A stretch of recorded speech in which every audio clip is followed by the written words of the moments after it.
നമസ്കാരം. ഒരു സന്തോഷ വാർത്ത അറിയിക്കാനാണ് ഞങ്ങൾ ഇന്നിവിടെ വന്നിട്ടുള്ളത്. നവകേരള മിഷന്റെ ഭാഗമായി സംസ്ഥാനത്തെ ഓരോ സ്കൂളിലും ഹരിത വിദ്യാലയ പദ്ധതി നടപ്പിലാക്കി വരുന്നു. ഇന്ന് ഞങ്ങളുടെ സ്കൂളിലെ ഗ്രീൻ ഏരിയ പ്രോട്ടോകോൾ അനുസരിച്ച് ഒരു എ ഗ്രേഡ് സർട്ടിഫിക്കറ്റ് ലഭിച്ചിരിക്കുന്നു.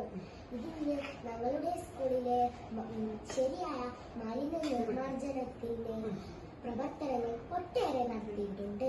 അതിന് ഒരു ഉദാഹരണമാണല്ലോ ഞങ്ങളുടെ സ്കൂളിലെ ജൈവ വൈവിധ്യ ഉദ്യാനം. ഇതിന് പ്രവർത്തിച്ച എന്റെ സഹപാഠികൾക്കും അധ്യാപകർക്കും HM ഫൈസ് സാറിനും കമ്മിറ്റി അംഗങ്ങൾക്കും നന്ദി അറിയിക്കുന്നു. എനിക്കുമുണ്ട് എന്റെ സ്കൂളിനെ കുറിച്ച് പറയാൻ.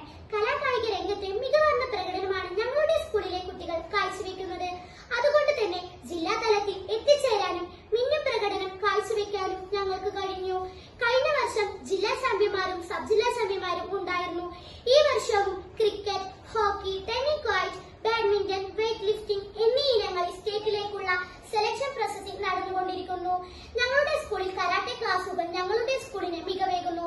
കഴിഞ്ഞ വർഷം LSS, USS, SSLC full A+ കിട്ടിയിട്ടുണ്ട്. ഈ വർഷം ജൂലൈ മാസത്തിൽ തന്നെ LSS-നും USS-നും SSLC-ക്കുമുള്ള ക്ലാസുകൾ ആരംഭിച്ചിരിക്കുന്നു.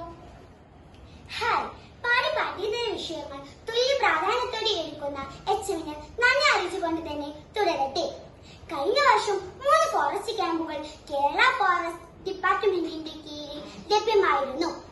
ഈ വർഷം ചിന്നാർ ക്യാമ്പിംഗ് നടത്തിയിരുന്നു. ഈ അടുത്ത മാസം 7, 8, 9 തീയതികളിൽ പെരിയാർ ക്യാമ്പും ഡിസംബർ 1, 2, 3 തീയതികളിൽ സൈലന്റ് വാലി ക്യാമ്പും നടത്താനിരിക്കുന്നു. നന്ദി.